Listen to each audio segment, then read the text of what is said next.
الحمد للہ رب العالمین والصلاة والسلام علی سید الانبیاء والمرسلین اما بعد فاعوذ باللہ من الشیطان الرجیم بسم اللہ الرحمن الرحیم یا ایہا الذین آمنوا استعینوا بالصبر والصلاة ان اللہ مع الصابرین ولا تقولوا لمن يقتل في سبيل الله اموات بل احياء ولكن لا تشعرون وقال عز وجل كما ورد في سورة الحج وجاهدوا في الله حق جهاده هو اجتباكم وما جعل عليكم في الدين من حرج ملت ابیکم ابراہیم وسماکم المسلمین من قبل وفی ھذا لیکون الرسول شہیدا علیکم وتکونوا شہداء علی الناس فاقیموا الصلاة وآتوا الزکاة واعتصموا باللہ هو مولاکم فنعم المولا ونعم النصیر صدق اللہ العظیم رب اشرح لی صدری ویسر لی امری واحلل عقدۃ من لسانی یفقہوا قولی اللہم ربنا الہمنا رشدنا واعذنا من شرور انفسنا اللہم ارنا الحق حقا وارزقنا اتباعہ وارنا الباطل باطلا وارزقنا اجتنابہ اللہم وفقنا لما تحب وترضى وتقبل منا فإنك أنت السمیع العلیم آمین یا رب العالمین۔ محترم حضرات، اللہ سبحانہ وتعالیٰ کا شکر ہے کہ درس قرآن میں جو یہاں الحمدللہ ماہانہ درس ہوتا ہے، آج اس کا موضوع ہے قرآن کا فلسفہ شہادت۔ شہادت کا مفہوم کیا ہے، اس کی فضیلت کیا ہے، شہادت کے حوالے سے ایک تاریخ ہے مسلمانوں کی الحمدللہ، اس کا آج ہم جائزہ لیں گے۔ سب سے پہلے بات جو ہم سب کو جان لینی چاہیے کہ یہ جو اللہ کی راہ میں جان کا قربان کرنا، یہ نبوت اور رسالت کے بعد سب سے بڑا درجہ ہے۔ اللہ کی راہ میں اپنی جان قربان کرنا نبوت اور رسالت کے بعد۔ اچھا، نبوت اور رسالت ایک ایسا عمل ہے کہ جو انسان اپنی محنت سے حاصل نہیں کر سکتا، وہ اللہ تعالیٰ کی عطا ہوتی ہے۔ البتہ اپنی محنت سے، اپنی قربانی سے جو رتبہ، جو مرتبہ انسان حاصل کر سکتا ہے، اس میں اعلیٰ ترین درجہ شہادت کا ہے۔ لہذا آج انشاءاللہ اس کی پوری ہسٹری، ایک تاریخ ہم سمجھیں گے، لغوی اعتبار سے اس کے کیا معنی ہوتے ہیں، اصطلاحی اعتبار سے اس کے کیا معنی ہوتے ہیں، اور پھر خاص طور پر تاریخ اسلام سے چند عظیم شخصیات جنہوں نے اللہ سبحانہ وتعالیٰ کی راہ میں اپنی جانیں قربان کی، ان کا بھی ہم تذکرہ کریں گے۔ یہ بات آپ کے علم میں ہوگی کہ سیدنا عثمان غنی رضی اللہ تعالیٰ عنہ 18 ذوالحجہ کو شہید کیے گئے۔ اللہ کی راہ میں شہید مظلوم محترم ڈاکٹر اسرار احمد صاحب رحمۃ اللہ علیہ کی ایک کتاب ہے شہید مظلوم، جس میں ڈاکٹر صاحب نے حضرت عثمان غنی کی شہادت کا پورا ایک تاریخ بیان کی، پس منظر بیان کیا، اور یہ بات واضح کی ہے کہ تاریخ اسلام کے سب سے زیادہ مظلومانہ شہادت اگر ہوئی ہے تو وہ سیدنا عثمان غنی کی ہے رضی اللہ تعالیٰ عنہ۔ 18 ذوالحجہ کو شہید کیے گئے۔ اسی طرح سیدنا عمر فاروق رضی اللہ تعالیٰ عنہ 28 ذوالحجہ کو فجر کی نماز پڑھاتے ہوئے زخمی کیے گئے۔ مجوسی ابو لولو فیروز جنہوں نے آپ کو شدید زخمی کیا، اور بلاخر یکم محرم الحرام کو حضرت عمر فاروق رضی اللہ تعالیٰ عنہ نے شہادت کا درجہ حاصل کیا۔ اسی طرح یہ بات بھی آپ کے علم ہے کہ محرم میں ایک اور عظیم داستان ہے سانحہ کربلا کے حوالے سے۔ 10 محرم الحرام حضرت حسین بن علی رضی اللہ تعالیٰ عنہما کی یوم شہادت ہے۔ تو یہ پورا عشرہ گویا یکم محرم سے لے کر 10 محرم تک عشرہ شہادت کہلاتا ہے۔ لیکن آج انشاءاللہ جو ہم نے جائزہ لینا ہے وہ اس بات کا لینا ہے کہ یہ عظیم شخصیات جو نبی کریم صلی اللہ علیہ وسلم کے تربیت یافتہ صحابہ تھے، انہوں نے کس مقصد کے لیے اپنے جانیں دی؟ مقصد ہوتا ہے نا آبجیکٹو، وہ آبجیکٹو کیا تھا؟ تاکہ ہمارے لیے بھی وہ ایک لائحہ عمل بنے، ایک اسوہ بنے، اور ہم بھی اسی مقصد کے لیے اپنی جان کھپا سکیں، اپنی صلاحیتیں لگائیں، یہاں تک کہ اللہ کی راہ میں اپنی جان قربان کرنے کی اللہ پاک ہمیں بھی سعادت عطا فرمائے۔ ایک اور علمی نکتہ ہے لیکن ہے بڑا اہم، اس کو سمجھ لیجئے کہ عربی زبان میں شہیدہ یشہدو کے بنیادی معنی کیا ہوتے ہیں؟ شہیدہ یشہدو گواہی کے معنوں میں آتا ہے، جیسے ہم کلمہ شہادت پڑھتے ہیں نا، اشہد اللہ الہ الا اللہ، تو اشہدو کے معنی کیا ہوتے ہیں؟ میں گواہی دیتا ہوں۔ تو بنیادی طور پر شہیدہ کے معنی یا شہیدہ یشہدو شہادتاً، اس کے بنیادی معنی ہوتے ہیں گواہی دینا۔ اب یہ جو گواہی ہوتی ہے یہ کسی کے حق میں ہوتی ہے اور کسی کے خلاف ہوتی ہے۔ تو عربی زبان میں شہیدہ لغو اگر آئے گا تو اس کے معنی ہوں گے کسی کے حق میں گواہی دینا۔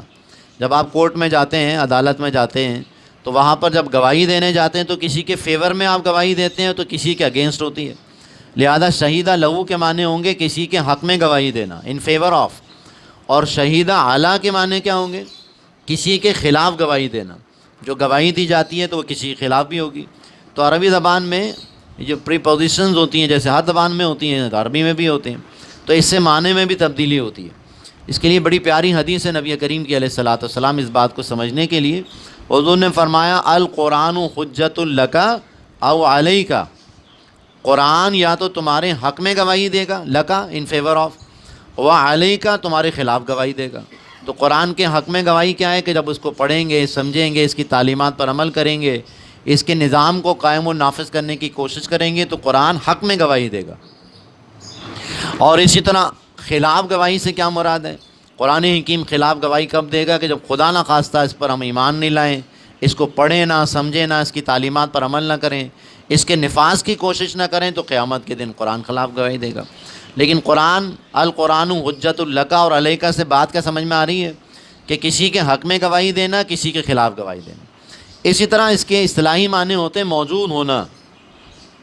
اس کے لیے بھی بڑی پیاری حدیث آتی ہے نبی علیہ الصلوۃ والسلام کی، جب خطبہ حجۃ الوداع کے موقع پر نبی علیہ الصلوۃ والسلام نے اپنے صحابہ کرام سے گواہی لی تھی۔ واقعہ یاد آ گیا ہوگا، بڑا عظیم، تاریخ انسانی کا عظیم ترین واقعہ کہا جا سکتا ہے، جب پیغمبر علیہ الصلوۃ والسلام نے حج کے موقع پر تمام صحابہ کرام سے گواہی لی تھی، الا هل بلغت، لوگوں گواہی دو کیا میں نے تم تک پہنچا دیا یا نہیں؟ تو صحابہ کرام کے کیا الفاظ تھے؟ قد بلغت وادیت ونصحت، آپ نے نہ صرف یہ کہ پہنچا دیا بلکہ حق نصیحت ادا کر دیا، امت کی خیر خواہی کا حق ادا کر دیا۔ اس پر نبی علیہ الصلوۃ والسلام نے انگشت شہادت اس طرح بلند فرمائی، فرمایا اللہم اشہد، اے اللہ تو گواہ رہے کہ یہ سارے لوگ گواہی دے رہے ہیں کہ جو پیغام مجھ تک پہنچا تھا وہ میں نے ان تک پہنچا دیا۔ پھر حضور علیہ الصلوۃ والسلام نے کیا فرمایا؟ حضور نے فرمایا فَلْيُبَلِّغِ الشَّاهِدُ الْغَائِبَ، اب وہ لوگ جو یہاں موجود ہیں، شاہد سے بمانے، شاہد کے معنی کیا ہوئے؟ موجود ہونا، جو یہاں موجود ہیں، فَلْيُبَلِّغِ الشَّاهِدُ الْغَائِبَ، تو جو یہاں موجود ہیں ان کی ذمہ داری ہے کہ اب یہ پیغام ان لوگوں تک پہنچائیں جو موجود نہیں ہیں۔ تو اصطلاحی معنوں میں شہیدہ یشہد شاہد، موجود ہونا، اور جو گواہی وہی دے گا جو موجود ہوگا۔ سرکمٹانسز کہیں ہوتی ہیں نا، کوئی ایکسیڈنٹ ہوا ہے تو آپ پوچھیں گے بھئی کیا ہوا، جو گواہی دے گا وہ گواہی کون دے گا؟ جس نے اپنی آنکھوں سے دیکھا ہو، آئی وٹنس ہو، تو جو موجود ہوگا وہی گواہی دے سکتا ہے۔ بہرحال یہ لغوی اور اصطلاحی معنی ہیں۔ قرآن حکیم میں ہم جن معنوں میں شہادت کا لفظ استعمال کرتے ہیں نا کہ وہ شخص اللہ کی راہ میں قتل کر دیا گیا، قرآن حکیم میں صرف ایک مقام ایسا ہے جہاں سے یہ مفہوم آتا ہے کہ شہادت مقتول فی سبیل اللہ کے معنوں میں آیا، ورنہ اکثر و بیشتر جہاں بھی وہ لوگ کہ جو اللہ کی راہ میں قتل کیے جاتے ہیں ان کے لیے شہادت کے بجائے مقتول کا لفظ آتا ہے۔ لہذا دو آیات مبارکہ میں آپ کے سامنے رکھتا ہوں، کوئی جذبہ بھی پیدا ہو ہمارے اندر تاکہ ہم بھی اللہ کے راہ میں اپنی جان قربان کر سکیں۔ یہ آیات مبارکہ سورۃ البقرہ کی ہیں، 19واں رکوع ہے، جس میں اللہ سبحانہ و تعالیٰ فرماتا ہے یا ایھا الذین آمنوا استعینوا بالصبر والصلاۃ، اے لوگوں جو ایمان لائے ہو استعانت حاصل کرو، مدد حاصل کرو نماز کے ذریعے، صبر کے ذریعے اور نماز کے ذریعے۔ ان اللہ مع الصابرین، اور یقیناً اللہ سبحانہ و تعالیٰ صبر کرنے والوں کے ساتھ ہے۔ یہ جو 19واں رکوع سورۃ البقرہ کا، اس کا پس منظر جو علماء کرام، محدثین کرام، مفسرین کرام بیان کرتے ہیں وہ غزوہ بدر کا پس منظر ہے۔ غزوہ بدر سے مسلمانوں اور کافروں کے درمیان جنگوں کا آغاز ہوا، غزوات کا آغاز ہوا، لہذا پہلی باقاعدہ جنگ جو ہوئی غزوہ بدر ہے۔ غزوہ بدر سے یہ پہلے آیات مبارکہ نازل ہوئیں اور لوگوں کی مسلمانوں کی ذہن سازی کے لیے آیات نازل ہوئی ہیں کہ اب دعوت و تبلیغ کا مرحلہ اقامت کے مرحلے میں داخل ہو رہا ہے، یعنی وہ جو جہاد چل رہا تھا دعوت و تبلیغ کا، اب جہاد کا اعلیٰ ترین مرحلہ قتال فی سبیل اللہ۔ جب قتال میں جب تم جاؤ گے تو لازماً کچھ نہ کچھ، جب کسی اور کی جان لینے جاؤ گے تو خود کی جان بھی جا سکتی ہے، لہذا آیات مبارکہ بڑی پیاری ہیں۔ وَلَا تَقُولُوا لِمَن يُقْتَلُ فِي سَبِيلِ اللَّهِ اموات، اور نہ کہو ان لوگوں کو جو اللہ کی راہ میں قتل کر دیے جائیں، کیا نہ کہو؟ مردہ نہ کہو، بل احیاء، بلکہ وہ زندہ ہیں، وَلَٰكِن لَا تَشْعُرُونَ، لیکن ان کی زندگی کا تم شعور نہیں رکھتے۔ تو پہلی بات تو بالکل واضح ہوئی کہ اللہ کی راہ میں قتل کیے جانے والوں کے بارے میں رب کائنات نے فرمایا وَلَا تَقُولُوا لِمَن يُقْتَلُ فِي سَبِيلِ اللَّهِ، یقتل مقتول فی سبیل اللہ، جو اللہ کے راہ میں قتل کر دیے جائیں ان کو مردہ نہ کہو، بل احیاء، وہ زندہ ہیں، وَلَٰكِن لَا تَشْعُرُونَ، اور تمہیں شعور نہیں ہے کہ اللہ پاک نے کیا زندگی عطا فرمائی۔ اسی موضوع کو ایک اور جگہ سورہ آل عمران میں اور زیادہ واضح کیا، یہاں تو فرمایا نا تمہارے رب کے پاس زندہ ہیں، تمہیں شعور نہیں ہے، لیکن سورہ آل عمران میں اور کھولا ہے اسے، وَلَا تَحْسَبَنَّ الَّذِينَ قُتِلُوا فِي سَبِيلِ اللَّهِ امْوَاتًا، اور وہ لوگ جو اللہ کی راہ میں قتل کر دیے جائیں ان کو مردہ گمان نہ کرنا، بل احیاء عند ربہم، وہ زندہ ہیں، لیکن زندہ کہاں ہیں؟ ایک اور بات واضح ہو گئی، عند ربہم، اپنے رب کے پاس زندہ ہیں، اور زندگی بھی کیسی ہے؟ یرزقون، وہ صرف زندہ ہی نہیں ہے، ان کو رزق بھی دیا جاتا ہے۔ تو یہ جو زندگی ہے سروائیول کے لیے ہم کھاتے پیتے ہیں نا دیگر چیزیں، تو ایسی جگہ جہاں پر ان کو کھانے پینے رہنے کے لیے بھی جگہ دی جاتی ہے، وہ کون سی جگہ ہے؟ ظاہر بات ہے محذوف ہے اس میں بات کہ وہ جگہ جنت الفردوس ہے، لہذا جنت الفردوس کے بارے میں ایک اور بات سمجھنے کی ہے کہ جو اللہ کی راہ میں قتل کیے جاتے ہیں ان کے لیے برزخی زندگی نہیں ہے۔ برزخی زندگی کسے کہتے ہیں؟ مرنے سے، موت کے بعد سے لے کر بعد سے بعد الموت، دوبارہ جی اٹھنے تک کا جو وقفہ ہے، مرنے کے بعد سے لے کر بعد سے بعد الموت کا جو وقفہ ہے، اس کو برزخ کہتے ہیں۔ ایک پردہ ہے، اب وہ کتنے عرصے کا ہی اللہ جانتا ہے، کسی کا 1 سال کا ہو سکتا ہے، کسی کا 1000 سال کا ہو سکتا ہے، لیکن بہرحال یہ برزخی زندگی ہے۔ بعض لوگ قبر میں جنت کے مزے لوٹ رہے ہوتے ہیں، قبر کو اللہ نبی علیہ الصلاۃ والسلام نے فرمایا کہ یہ جنت کے باغوں میں سے ایک باغ ہے یا جہنم کی وادیوں میں سے ایک وادی ہے۔ اب اس کی فزیکل کیا صورتحال ہوتی ہے اللہ جاننے والا ہے، پیغمبر علیہ الصلاۃ والسلام نے رہنمائی فرمائی۔ بعض لوگ جو ہیں برزخی زندگی ہزاروں سال کی ہو سکتی ہے، لیکن شہید فی سبیل اللہ، وہ شخص جس کو اللہ کی راہ میں قتل کر دیا جائے، ان کے لیے برزخی زندگی نہیں ہے۔ اس کے لیے دلیل کون سی ہے؟ کون سی آیات ذہن میں آئیں جہاں اللہ کے ایک بندے کو اللہ کی راہ میں رسولوں کو فیور کرنے کے نتیجے میں قتل کر دیا گیا؟ سورہ یاسین ذہن میں آ گئی ہوگی فوری طور پر، اور اللہ پاک نے پورے اہتمام کے ساتھ اس کا واقعہ بیان فرمایا۔ سورہ یاسین کا دوسرا رکوع ہے وَاضْرِبْ لَهُم مَثَلًا أَصْحَابَ الْقَرْيَةِ، اے نبی علیہ الصلاۃ والسلام ان کے لیے، ان کے سامنے ایک بستی والوں کا واقعہ بیان کیجئے۔ اِذْ أَرْسَلْنَا إِلَيْهِمُ اثْنَيْنِ، جب ہم نے 2 رسولوں کو وہاں بھیجا تو ان کا انکار کیا لوگوں نے، تیسرے کو بھیجا ان کے درمیان، وہ رد و قطع چلتی رہی، لیکن بہرحال ایک شخص آیا۔ یہاں جو سمجھنے کی بات ہے، کی ورڈ کیا ہے؟ وَجَاءَ مِنْ أَقْصَى الْمَدِينَةِ رَجُلٌ يَسْعَىٰ، ایک تیزی سے دوڑتا ہوا ایک شخص آیا، وہ رسول نہیں ہے، ظاہر بات ہے، وہ ایک عام سا آدمی ہے، اللہ کا بندہ ہے، اللہ کے دین کے فیور کرنے کے لیے رسولوں کے پاس آیا، اور آ کر اس نے رسولوں کا اقرار کیا، ان کو فیور کیا، اور اپنی قوم کو بھی دعوت دی، یا قوم، ہے میری قوم کے لوگوں، اتبعوا من لا یسألکم اجرا وهم مہتدون، ان پیغمبروں کی اتباع کرو کہ جو تم سے کوئی سوال نہیں کرتے، کوئی مانگتے نہیں ہیں، اور خود بھی اللہ کے دین پر عمل کرنے والے ہیں۔ اتبعوا من لا یسألکم اجرا وهم مہتدون وما لی لا اعبد الذی فطرنی والیہ ترجعون۔ کون سا پارہ شروع ہو رہا ہے؟ 23واں پارہ شروع ہو رہا ہے، ومالی، ہمارے یہاں ومالی تو کہا جاتا ہے، لیکن اکثر و بیشتر معنی نہیں پتہ ہوتے ومالی کے معنی کیا ہیں۔ یہ ایک عظیم انسان کا اسٹیٹمنٹ ہے، وَمَا لِيَ لَا أَعْبُدُ الَّذِي فَطَرَنِي وَإِلَيْهِ تُرْجَعُونَ أَأَتَّخِذُ مِن دُونِهِ آلِهَةً إِن يُرِدْنِي الرَّحْمَنُ بِضُرٍّ لَا تُغْنِ عَنِّي شَفَاعَتُهُمْ شَيْئًا وَلَا يُنقِذُونِ إِنِّي آمَنتُ بِرَبِّكُمْ فَاسْمَعُونِ۔ یہ ہیں وہ الفاظ کہ جنہوں نے جب کہا کہ میں میں ایمان لایا تمہارے رب پر، رسولوں سے کہا، فاسمعون تو تم بھی سن لو، اپنی قوم کو بھی گویا اعلان کر دیا۔ قوم پہلے سے غصے میں بیٹھی ہوئی تھی، رسولوں سے رد و قطع چل رہا تھا، لہذا رسولوں پر تو بس نہیں چل رہا تھا، دھمکیاں دے رہے تھے کہ اگر باز نہیں آئے تو تمہیں رجم کر دیں گے، عذاب علیم دیں گے، لیکن یہ ایک ایسا شخص تھا کہ اس کو دین دیر قتل کر دیا گیا۔ لہذا قرآن حکیم کیا بتاتا؟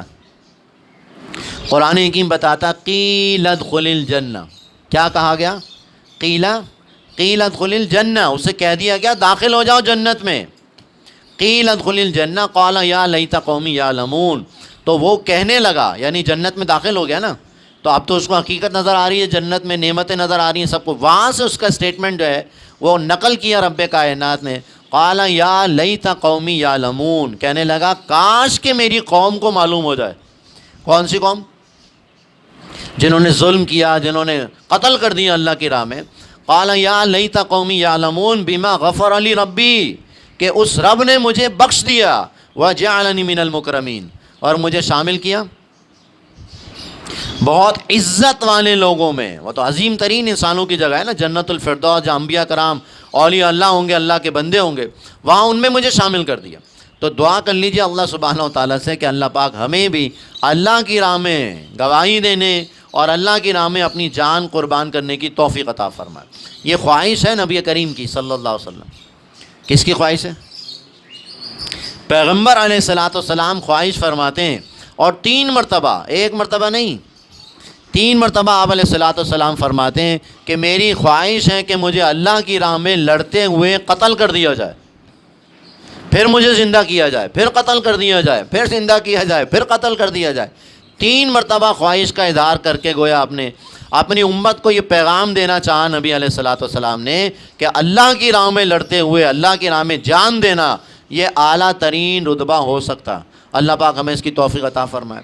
یا ایک علمی نقطہ صرف عرض کر رہا ہوں سمجھانے کے لیے، شاید لوگوں کے ذہن میں کنفیوژن پیدا ہو سکتی ہے کہ جب اتنی شدید خواہش تھی نبی علیہ الصلاۃ والسلام کی، تو پھر یہ خواہش دنیا میں پوری کیوں نہیں کی گئی؟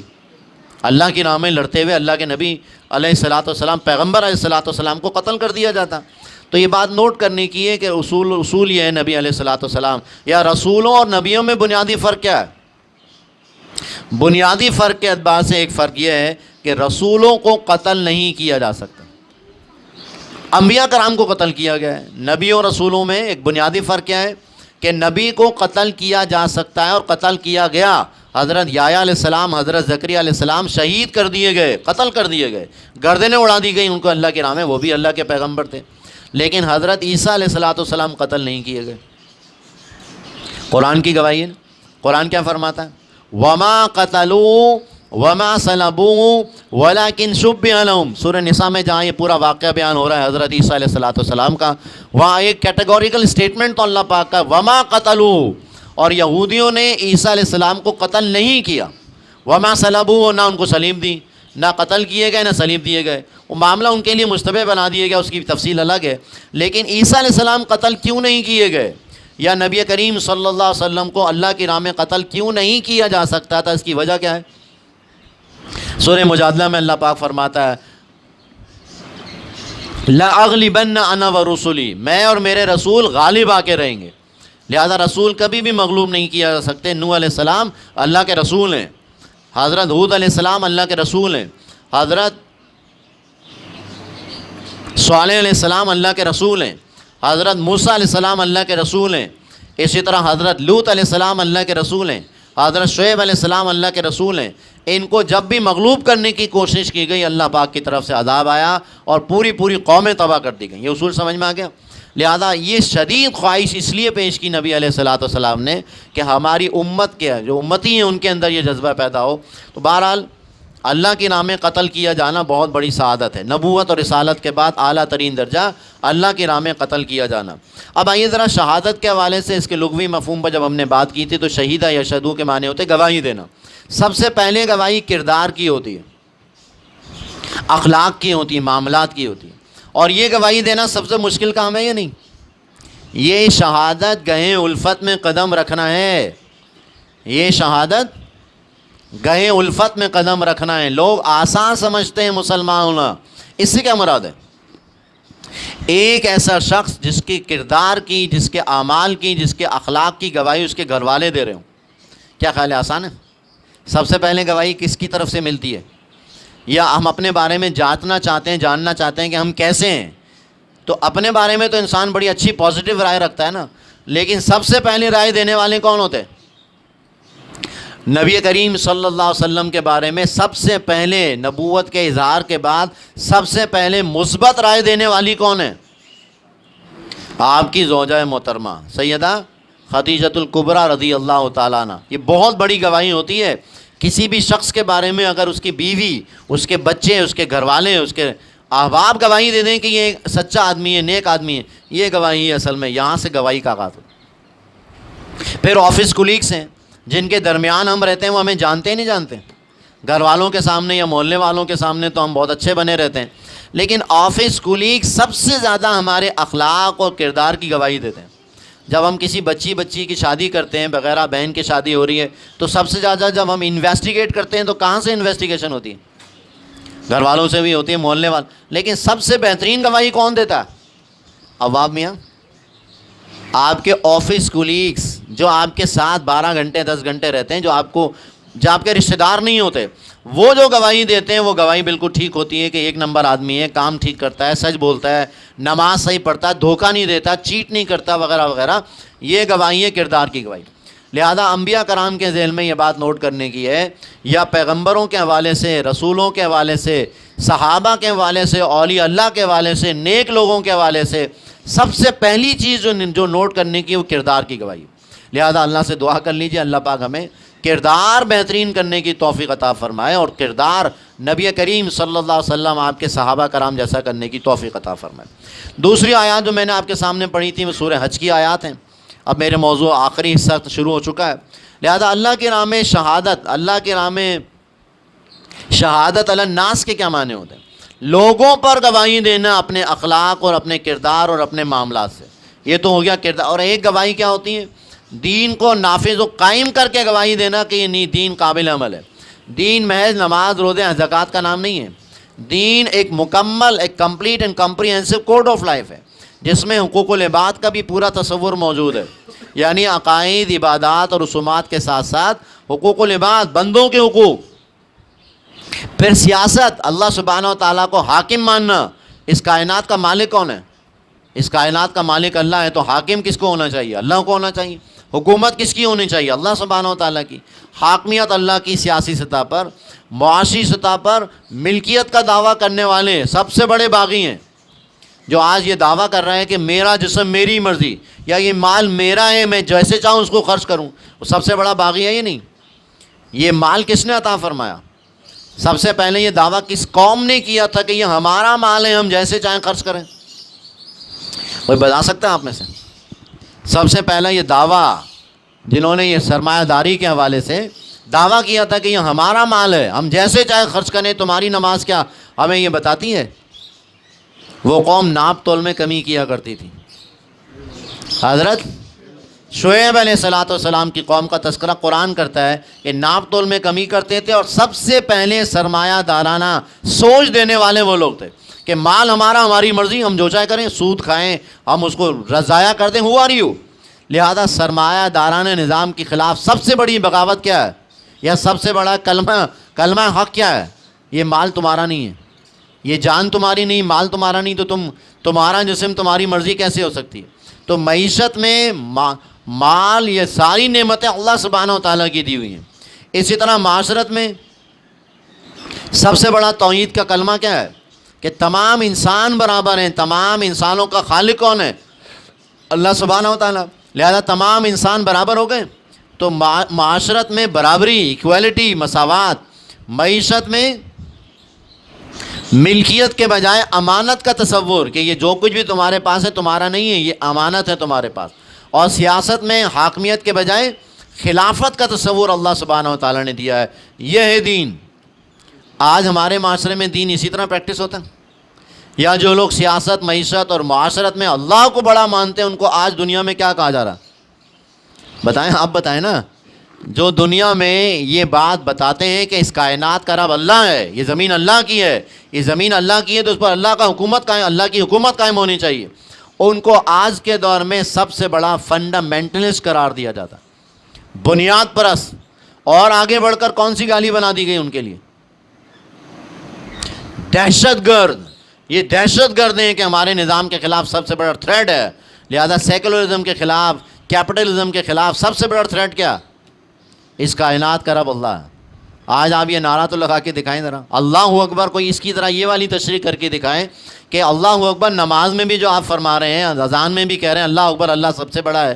آج ذرا یہ پارلیمنٹ میں جا کر بتائیے اللہ سب سے بڑا ہے. لہذا یہاں قانون سازی کس کے مطابق ہونی چاہیے؟ کس کی کتاب کے مطابق ہونی چاہیے؟ اس کتاب کے مطابق. اس کتاب میں اللہ سبحانہ و تعالیٰ نے شرعی احکامات دیے نا، سود کے حوالے سے احکامات دیے ہیں، ان کی سزا واضح طور پر اللہ پاک نے بیان فرمائی. معاشرت کے اعتبار سے احکامات دیے ہیں. زنا کرنے والوں کے بارے میں اللہ پاک نے کچھ فرمایا؟ کیا فرمایا؟ زانی چاہے مرد ہو یا عورت کیا کریں؟ کوڑے مارو. اللہ پاک کا کلام ہے، اللہ کا کلام واضح طور پر بیان کرتا ہے. اسی طرح چوری کرنے والوں کے بارے میں اللہ پاک نے فرمایا ان کے ہاتھ کاٹو. تو آج آپ کوڑے مارنے اور ہاتھ کاٹنے کی بات کریں گے تو آپ پر کیا الزام لگے گا؟ دہشت گرد. بہرحال یہ میں نے صرف آپ کو ایک ہسٹری بتانے کی کوشش کی ہے کہ شہادت بنیادی طور پر کردار کی ہے. پھر اگلا مرحلہ شہادت کا کیا ہے؟ لوگوں پر گواہی دینا. اس کے لیے دعوت و تبلیغ کا کام کرنا. دعوت و تبلیغ کیا ہے؟ پیغمبر علیہ الصلوۃ والسلام کی پوری زندگی، 23 سالہ زندگی ہمیں بتاتی ہے نبوت کے اعتبار سے کہ آپ نے دعوت کا کام کیا، لوگوں تک اللہ کا پیغام پہنچا کر گواہی دی، تاکہ قیامت کے دن کوئی شخص یہ نہ کہہ سکے کہ اللہ مجھے معلوم ہی نہیں تھا مجھے کیا کرنا. ذرا سوچئے اس دن کے بارے میں، سوچنا چاہیے. بہرحال قیامت کے دن آنے والا ہے نہیں آنے والا؟ ایک مرتبہ نبی کریم صلی اللہ علیہ وسلم نے اپنے صحابہ کرام کو، جب سارے صحابہ بیٹھے ہوئے تھے، ایک صحابی، بڑے عظیم صحابی حضرت عبداللہ بن مسعود رضی اللہ تعالیٰ عنہ، ان کو حکم دیا کہ مجھے آپ قرآن سنائیے. اور نبی علیہ الصلوۃ والسلام کو یہ بات بڑی اچھی لگتی ہے کہ محفل سما ہو. محفل سما ہماری محفل سما کون سی ہوتی ہے؟ اس میں کچھ اور ہی چل رہا ہوتا ہے.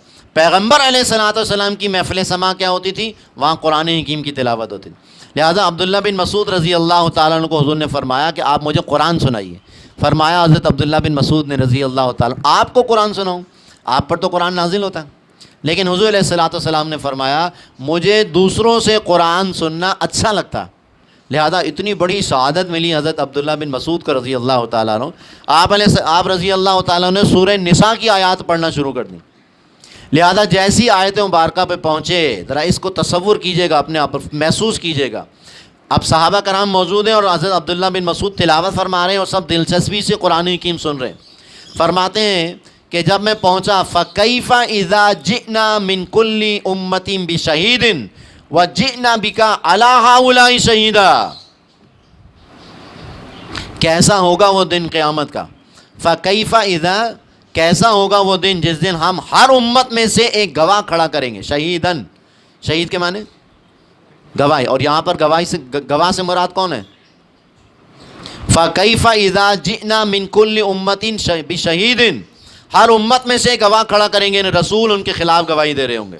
وَجِئْنَا بِكَ عَلَىٰ هَٰؤُلَاءِ شَهِيدًا، اور اے نبی علیہ الصلوۃ والسلام آپ کو آپ کی امت کے خلاف کھڑا کریں گے گواہی کے لیے.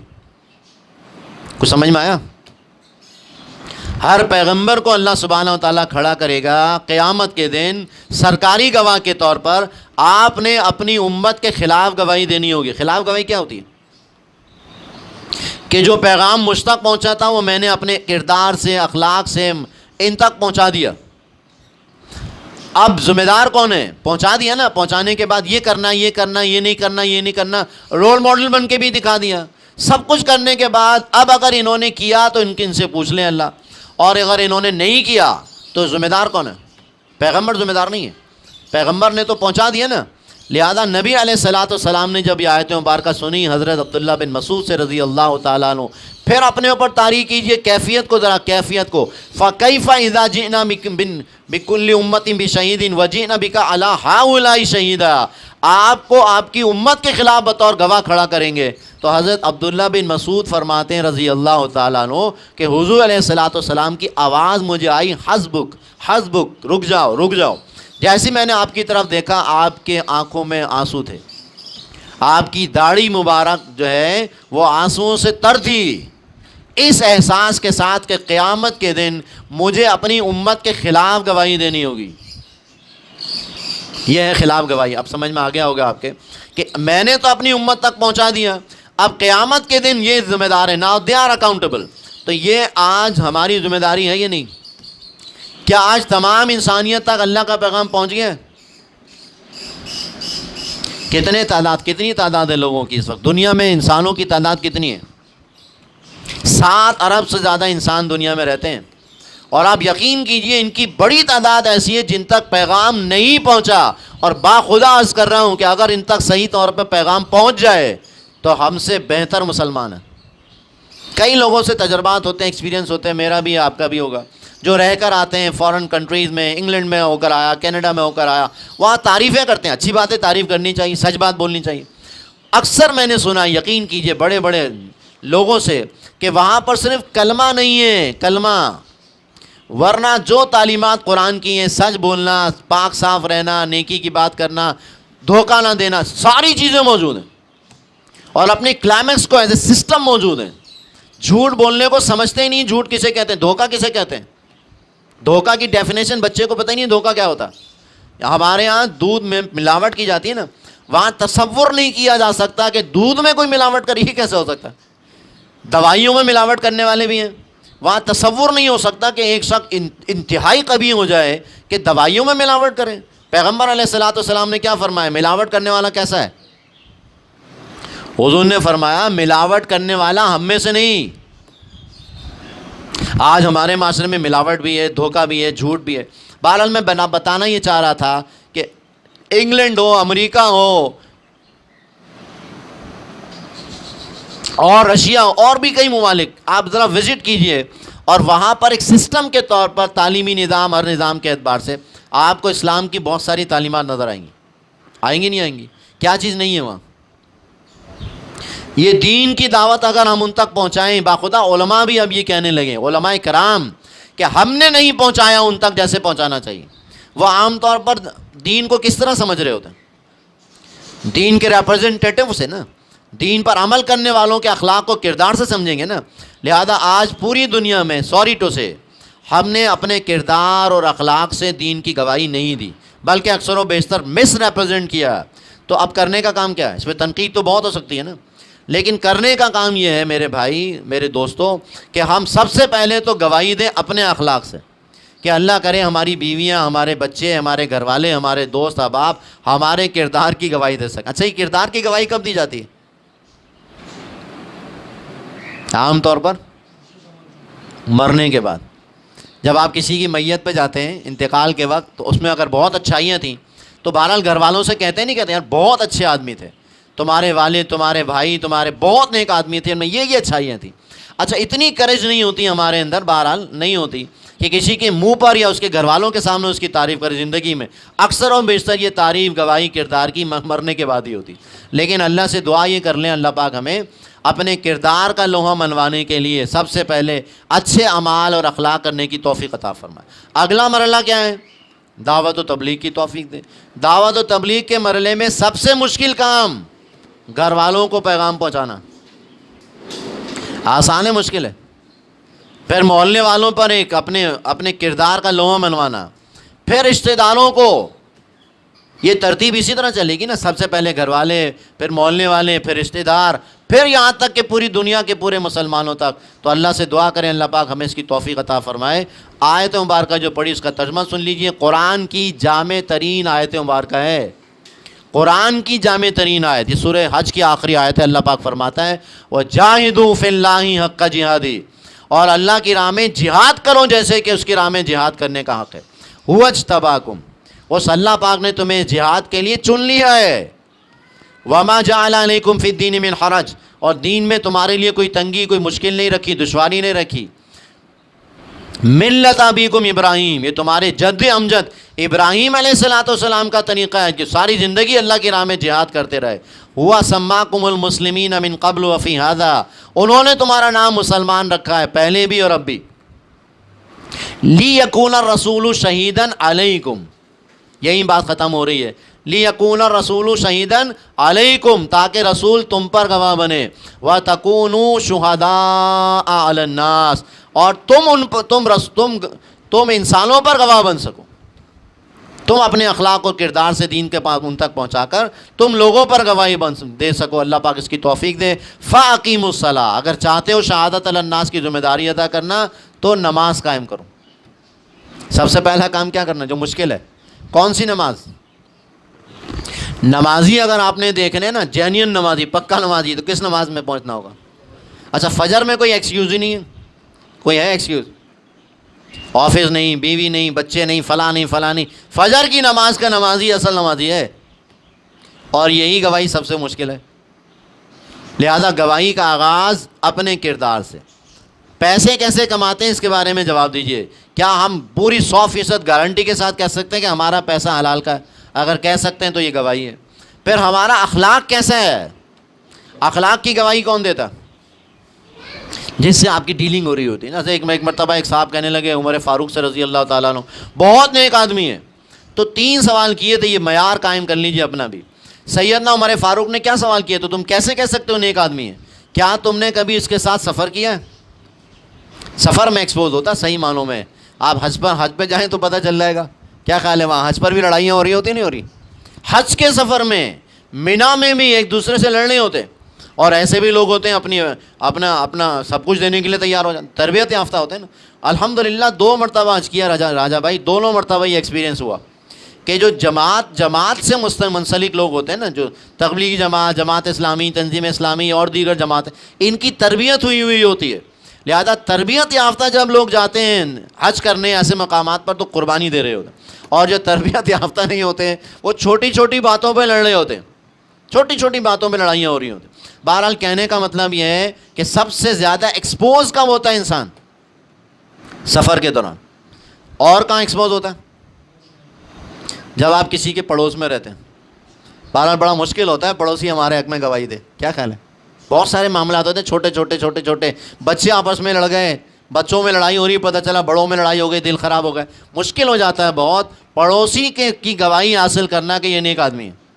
اور سب سے زیادہ مستند ترین جو گواہی ہوتی ہے بیوی بچوں کے بعد وہ پڑوسی کی ہوتی ہے، کیونکہ سب سے زیادہ ایفیکٹ جو ہوتا ہے وہ پڑوسی ہو رہا ہوتا ہے ہمارے اخلاق کو۔ ہم اگر اچھے ہیں، ہمارا پڑوسی اچھا ہے تو اس کے اخلاق اچھے ہوتے ہیں، وغیرہ وغیرہ۔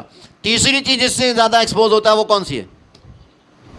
معاملات، ڈیلنگ، پیسے کی فیئر ڈیلنگ ہے یہ نہیں، اور اسی سے گواہی قائم ہوتی ہے۔ اور یقین کیجئے تینوں کے تینوں کام نبی کریم صلی اللہ علیہ وسلم میں آپ کو نبوت سے پہلے بھی ملیں گے۔ نبوت کے اظہار یا اعلان نبوت سے پہلے بھی آپ بہترین آدمی تھے یا نہیں؟ صادق، امین، وعدہ پورا کرنے والے، تجارت میں صادق، تجارت کرنے والا صادق ہو، تجارت کر رہا ہو اور اپنے مال کی خوبی بیان کرے، خوامی بیان کرے، ہو سکتا ہے؟ حضور علیہ الصلوۃ والسلام نے راجہ بھائی سچے تاجر کے لیے کیا فرمایا؟ سچا تاجر جو سچ بول کر تجارت کر رہا ہو، کیا فرمایا معلوم ہے؟ سچا تاجر قیامت کے دن اس کا معاملہ انبیاء کرام کے ساتھ ہوگا۔ تصور نہیں کر سکتے انبیاء کرام کہاں والا ترین درجہ، سچ بول کر تجارت کرنے والا، اس کا حساب کتاب قیامت کے دن انبیاء کرام کے ساتھ ہوگا۔ یہ درجہ ہے ڈیلنگ کا، معاملات کا ہماری زندگی میں، کہ جب ہم سچ بولتے ہیں اپنے مال کے بارے میں اور گواہی دیتے ہیں اپنے کردار سے۔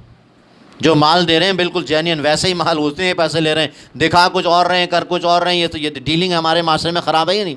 تو بہرحال وجاہدوا فی اللہ حق جہادہ واجتباکم وما جعل علیکم فی الدین من حرج ملۃ ابیکم ابراہیم وسماکم المسلمین من قبل وفی ھذا فاقیموا الصلاۃ۔ آغاز کہاں سے ہوگا بلال بھائی؟ اپنے کردار سے۔ اور کردار میں سب سے پہلی گواہی مال کا ٹھیک طور پر کمانا، اخلاق کا ٹھیک ہونا، عبادات کا ٹھیک ہونا، یہ سب سے پہلی گواہی۔ فَأَقِيمُوا الصَّلَاةَ وَآتُوا الزَّكَاةَ وَاعْتَصِمُوا بِاللَّهِ، اور اللہ سبحانہ و تعالیٰ سے چمٹ جاؤ، اللہ سے چمٹ جاؤ، اللہ کو مضبوطی سے تھام لو۔ کیا مراد؟ وَاعْتَصِمُوا بِحَبْلِ اللَّهِ، اللہ کو مضبوطی سے تھامنے کے لیے اللہ کی رسی یعنی قرآن حکیم کو مضبوطی سے تھام لو۔ ہوا مولاکم، وہ تمہارا مولا، پشت پناہ، کارساز، دوست ہے۔ فنعم المولا و نعم النصیر، اور کیا ہی بہترین دوست ہے، کیا ہی بہترین مددگار ہے۔ اللہ سے دعا کریں اللہ پاک ہمیں جیسے نبی کریم علیہ الصلوۃ والسلام اور صحابہ کرام نے اپنے اخلاق اور کردار، دعوت و تبلیغ، اقامت اور جہاد کے مراحل طے کیے، اللہ پاک ہمیں بھی کرنے کی توفیق عطا فرمائے۔ اب آخری بات یہ ہے کہ یہ شہادتوں کے جو میں نے داستان آپ کو سنائی تھی، یہ تمام تر شہادتیں 259 صحابہ کرام، 259 صحابہ، انہوں نے دین کو قائم کرنے یا دین کی حفاظت کے لیے اپنی جانیں دیں۔ سب سے پہلی شہیدہ کا نام کیا ہے؟ جنہوں نے کلمہ شہادت پڑھنے کے بعد دین کی گواہی دیتے ہوئے ظلم و ستم برداشت کرتے ہوئے اپنی جان قربان کر دی۔ کیا نام آتا؟ تذکرہ ہوتا ہے ان کا۔ شدید تشدد کیا ابو جہل نے، ایک لفظ کہتا تھا کہہ دو میرے بت میں بھی کچھ ہے، وہ فرماتی تھی احد احد لا الہ الا اللہ۔ کیا نام ہے وہ صحابیہ کا؟ عظیم صحابیہ سیدہ سمیہ رضی اللہ تعالی عنہا، ان کے شوہر یاسر رضی اللہ تعالیٰ عنہ، بوڑھے صحابی، بوڑھے ماں باپ، کس کے؟ یاسر کے بیٹے عمار بن یاسر رضی اللہ تعالیٰ عنہ، ان کی آنکھوں کے سامنے ان کے ماں باپ کو تشدد کر کے شہید کر دیا۔ اسلام کے لیے سب سے پہلی جان دینے والے حضرت سمیہ، حضرت یاسر رضی اللہ تعالیٰ، تذکرہ ہی نہیں ہوتا ان کا۔ 14 صحابہ کرام جنہوں نے سب سے پہلے اسلام کے لیے جنگ لڑتے ہوئے قربانی دی۔ غزوہ بدر کے صحابہ کرام نام یاد ہیں ان کے؟ سب سے پہلے اللہ کے دین کے لیے جنگ کرتے ہوئے اپنی جانیں قربان کرتے ہیں۔ بدر کے صحابہ، بدر اعلیٰ ترین درجے پر جو جنگ ہو رہی ہے، 14 صحابہ کرام شہید ہوئے۔ پھر مزید سنیے، 70 صحابہ شہید ہوئے۔ کون سا غزوہ ذہن میں آیا؟ اور سید الشہداء کس کو کہا جاتا ہے؟ سید الشہداء حضرت حمزہ رضی اللہ تعالیٰ عنہ۔ کون ہے یہ؟ ذرا پڑھیں تو صحیح۔ غزوہ احد کے موقع پر جب جام شہادت نوش کیا ہے اور جس میں مبارک کو بہرحال جس طرح سے لہو لہان کیا گیا ہے، آپ کا کلیجہ چبایا گیا، نبی علیہ الصلوۃ والسلام نے جب آپ کا جسد خاکی دیکھا تو آپ کی آنکھوں میں بھی آنسو آ گئے اور فرمانے لگے اے حمزہ تیرے لیے تو یہاں کوئی رونے والی بھی نہیں۔ سارے لوگ مکے میں تھے نا۔ تو سید الشہداء حضرت حمزہ رضی اللہ تعالیٰ عنہ، کہاں ان کی قبر ہے؟ قبر مبارک احد کے دامن میں۔ آج تک 70 صحابہ کرام کی قبریں وہ موجود ہیں۔ ایک اور صحابی کا تذکرہ کر دیتا ہوں، وہ بھی عظیم صحابی، جیسے حمزہ رضی اللہ تعالیٰ عنہ سید الشہداء، ایسے ہی مسلمان کے لیے آئیڈیل اگر ہیں کوئی تو وہ حضرت موسیٰ بن عمیر رضی اللہ تعالیٰ۔ یقین کیجئے کتنے مسلمان ہیں جو ان کو جانتے ہی نہیں، کتنی عظیم تعداد مسلمانوں کی جن کو جانتے تک نہیں، اور وہ ہیں المعلم المجاہد، المعلم۔ سب سے پہلے اسلام کے لیے دعوت و تبلیغ کے لیے صحابی کو اللہ کے نبی نے بھیجا علیہ الصلوۃ والسلام مدینے دعوت کے لیے، وہ حضرت موسیٰ بن عمیر رضی اللہ تعالیٰ، المقری کے نام سے مشہور، دعوت و تبلیغ کا کام کرتے مدینے میں جا کر، کردار کی گواہی، اخلاق کی گواہی، دعوت و تبلیغ، یہاں تک کہ 70 صحابہ، 72 صحابہ جو مسلمان ہوئے مدینے کے، وہ موسیٰ بن عمیر کی دعوت کی بنیاد پر۔ اور احد کے میدان میں جس طرح شہید کیے گئے، علم بردار ہیں، سینے پر برچھا لگتا ہے، ہاتھ کاٹ دیے جاتے ہیں، شہید کر دیا، المعلم المجاہد۔ ان کی قبر مبارک بھی الگ، حضرت حمزہ کی الگ، حضرت موسیٰ بن عمیر کی الگ، اور 68 صحابہ کرام کی قبریں اجتماعی قبر احد کے پہاڑ میں آج بھی موجود ہے۔ پڑھنا چاہیں تو پڑھیے ذرا سورہ آل عمران، جس طرح تذکرہ کیا اللہ پاک نے ان کا۔ پھر احزاب کے موقع پر، حنین کے موقع پر، تبوک کے موقع پر، یہ تمام صحابہ کرام نے جانیں دی نہیں دی؟ میں نے عرض کیا، فگر بتا رہا ہوں آپ کو، 259 259 صحابہ کرام ہیں، جن میں سے ایک ہم میں سے لاکھوں مسلمانوں سے بہتر تھا، انہوں نے جانیں قربان کی، اور یہ جانیں ایسی قربان نہیں ہوئی، اللہ کے دین کی دعوت اور تبلیغ اور جہاد اور قتال، اس کی حفاظت کے لیے۔ یہاں تک کہ سیدنا ابوبکر صدیق رضی اللہ تعالیٰ کے دور خلافت میں سینکڑوں صحابہ کرام نے دین کے دفاع کے لیے اپنی جانیں دیں۔ یہ عقیدہ ختم نبوت جو آج الحمدللہ ہمارا عقیدہ ہے، اس کے لیے، اس کی حفاظت کے لیے جان دینے والوں کی تعداد کا اندازہ ہے؟ نبی علیہ الصلوۃ والسلام کے وصال کے فوراً بعد بڑے بڑے جو فتنے پیدا ہوئے، سب سے بڑا فتنہ کیا تھا؟ 2 سال مسلسل قتال ہوا ہے، مسلسل۔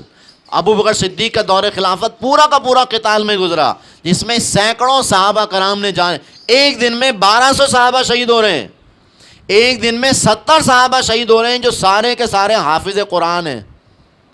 اب جنگوں کو پڑھیں تو صحیح طرح، جنگیں جو ہوئی ہیں مسلمہ کذاب کے خلاف جو جنگیں ہوئی ہیں بڑی بڑی، صحابہ کرام کی بڑی تعداد نے جام شہادت نوش کیا دین کے دفاع کے لیے، قرآن کے دفاع کے لیے، ختم نبوت کے لیے۔ اسی طرح سیدنا عمر فاروق رضی اللہ تعالیٰ عنہ، سیدنا عمر فاروق کے بارے میں ذرا پڑھیے تو صحیح، کیا صحابی تھے۔ وقت نہیں ہے ورنہ تفصیلات میں جانے کا۔ 22 لاکھ مربع میل پر حکومت کرنے والے، اللہ کا دین نافذ کرنے والے سیدنا عمر فاروق رضی اللہ تعالیٰ عنہ، فجر کی نماز پڑھاتے ہوئے ابو لولو فیروز نے خنجر گھونپ کے آپ کو زخمی کیا، اور بالآخر یکم محرم الحرام شہادت کا عظیم دن حضرت عمر فاروق کا رضی اللہ تعالیٰ عنہ۔ اسی طرح دین کے دفاع کے لیے نکلے نا حسین ابن علی۔ حسین ابن علی مدینے سے کوفہ گئے کیوں؟ پوری ہسٹری پڑھیے ذرا۔ کوفہ گئے دین کی دفاع کے لیے، ان کے خیال میں یزید کی جو بیعت تھی وہ ٹھیک نہیں تھی، اس کے خلاف کھڑے ہو گئے وہ۔ انہوں نے الحمدللہ موقف اپنا بیان کیا اور بیعت کرنے سے انکار کر دیا، لہذا پورے خاندان سمیت مدینے سے کوفے کا سفر کیا، اور بالآخر بائی فورس جو ہیں بیعت نہ کرنے کے نتیجے میں شہید کر دیے گئے، قتل کر دیے گئے، اللہ کے راہ میں لڑتے ہوئے شہید کیے گئے۔ 72 افراد میں سے سارے کے سارے اللہ کی راہ میں لڑتے ہوئے شہید کیے گئے، قتل کیے گئے اعلیٰ ترین درجے پر الحمدللہ۔ لیکن یہ سارے لوگ پیغام کیا دے رہے ہیں؟ آج ان کی نظریں ہو رہی ہیں، نیاز ہو رہی ہیں، نہ جانے کیا کچھ ہو رہا ہے ان کے نام پر۔ پیغام یہ دے رہے ہیں کہ اللہ کے دین کی دعوت و تبلیغ اور اقامت اور جہاد کے لیے اپنی جان تک دینی پڑے تو دے دیں گے۔ اللہ سے دعا کریں اللہ پاک ہمیں ان صحابہ کرام کا پیغام، شہادت حسین کا جو اصل پیغام ہے اس کو یاد رکھنے کی توفیق عطا فرمائے۔ اب یہ قیامت تک سلسلہ چلے گا انشاءاللہ۔ آخری بات یہ ہے جاوید بھائی، انشاءاللہ یہ دین اب پوری دنیا پر قائم ہوگا۔ یہ دین اس لیے نہیں آیا کہ محض نمازیں پڑھتے رہیں، حج کرتے رہیں اور یہ وہ کریں، یہ تو دین تو پورا سیاسی، معاشی، معاشرتی نظام لے کر آیا، اور پیغمبر رحمت للعالمین ہے، تمام انسانوں کے لیے پیغمبر بنا کر۔ وَمَا أَرْسَلْنَاكَ إِلَّا، یہ آیت تو یہاں لکھی ہوئی ہونی چاہیے، وَمَا أَرْسَلْنَاكَ إِلَّا رَحْمَةً لِلْعَالَمِينَ، تمام انسانوں کے لیے رحمت بنا کر بھیجے گئے۔ تو رحمت والا دین پوری دنیا پر قائم ہوگا نہیں ہوگا؟ یہ سرمایہ دارانہ نظام ختم ہونا چاہیے نہیں ہونا چاہیے؟ جو ظلم ہے، کیپٹلسٹ آج دنیا کا سب سے بڑا ظالم، سب سے بڑا چمگادڑ ہے، یہ پوری کے پوری انسانیت کا خون چوس رہے ہیں یہودی، جن کے بینکنگ سسٹم، ان کا اسٹاک ایکسچینج، ان کی پوری دنیا میں سب سے بڑے ظالم انسانیت کے یہ ظالم سرمایہ داران، ان کے خلاف جنگ، ان کے خلاف بغاوت ہونی چاہیے نہیں ہونی چاہیے؟ معاشرتی سطح پر، معاشی سطح پر، سیاسی سطح پر جنگ ہوگی، اور انشاءاللہ آخری بات عرض کر رہا ہوں، یہ سرزمین افغانستان مبارک سرزمین ہے بھائیوں، ہزاروں نہیں لاکھوں لوگوں نے اپنی جانیں دی ہیں، اور ان کا تعلق پوری دنیا سے ہے، صرف پاکستان ہی نہیں تھے، یہ عرب سارے مجاہدین کیوں آئے تھے افغانستان؟ عرب مجاہدین، اسامہ بن لادن اور ان کی پوری سیریز ہے، یہ سارے لوگ آئے تھے افغانستان کے یہ سرزمین۔ انشاءاللہ دوبارہ یہاں پر اللہ کا دین نافذ ہوگا، اور ہوا الحمدللہ۔ 4-5 سال رول ماڈل بنا کے دکھایا نہیں دکھایا، چھوٹی سی حکومت قائم کی تھی طالبان نے، پوری دنیا کے حوالوں میں زلزلہ آ گیا، آیا تھا یا نہیں؟ 96 کی بات ہے نا، بہت پرانی بات تو نہیں۔ ابھی الحمدللہ یہ تنے تنا 70,000 یا 1 لاکھ سے زیادہ تعداد نہیں ہے طالبان افغانستان کی، اور وہ پوری دنیا کو چیلنج کر رہے ہیں الحمدللہ، پوری دنیا۔ امریکہ 36 ممالک لے کر آیا تھا، پوری نیٹو کی فورس، ہم اندازہ نہیں ہے کتنے طاقتور لوگ ہیں وہ، دنیاوی اعتبار سے فرعون اور نمرود کے یہ پورے ریپرزنٹیٹو پوری طاقت کے ساتھ آئے۔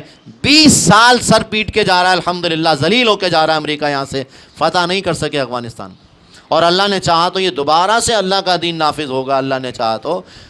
وہ جو کس نے کہا ہے، آندھیوں سنبھل کے، نعیم صدیقی صاحب مرحوم کا شعر ہے، اے آندھیوں سنبھل کے چلو اس دیار میں، امید کے چراغ جلائے ہوئے ہم، اور انشاءاللہ یہ سرزمین افغانستان، اور بالآخر افغانستان کے امپیکٹ یہاں پر آتے نہیں آتے؟ سرحدیں آپ سیل کر دیجئے تو کیا نظریات بھی سیل ہو جاتے ہیں؟ سرحدیں سین کرنے سے کیا نظریات سیل ہو جاتے ہیں؟ یہ نظریات، توحید کی نظریہ، یہ افغانستان میں اگر اللہ کا دین نافذ ہوا تو ایران، افغانستان، پاکستان اور دیگر سارے اسلامی ممالک میں انشاءاللہ اس کے مطابق اللہ کا دین نافذ ہو کے رہے گا، روک ہی نہیں سکتے آپ، کیونکہ رب کائنات جس کی مدد کر رہا ہو، جس کی مدد و تائید و نصرت اور حمایت رب کائنات کر رہا ہو، اس کو دنیا کی کوئی طاقت شکست نہیں دے سکتی۔ لہذا دعا بھی کریں اللہ پاک سے کہ ہمارے ملک میں بھی اللہ پاک اسلام کے نفاذ کے حوالے سے جو محنتیں کوشش ہو رہی ہیں ان کو یکجا کر کے یکسو ہو کر اللہ کے دین کے نفاذ کی کرنے کی توفیق عطا فرمائے۔ پاکستان قائم کیوں ہوا تھا؟ پاکستان کا مطلب کیا؟ ارے سبحان اللہ، پاکستان کا مطلب کیا؟ لا الہ الا اللہ۔ یہ پاکستان کی جڑ ہے، بنیاد ہے، اور انشاءاللہ لا الہ الا اللہ کی بنیاد پر یہاں پر ایک اسلامی نظام قائم ہو کے رہے گا انشاءاللہ۔ یہ رکنے والی چیز نہیں ہے انشاءاللہ۔ اللہ پاک نے چاہا اس کے لیے جو لوگ بھی محنت کر رہے ہیں، کوششیں کر رہے ہیں، جماعتیں، تحریکیں، انشاءاللہ اللہ پاک ان سب کو کامیابی عطا فرمائے گا۔ اللہ پاک ہمیں بھی اخلاص کے ساتھ شہادت علی الناس کی توفیق عطا فرمائے۔ اقول قولی ھذا واستغفر اللہ لی ولکم ولسائر المسلمین والمسلمات۔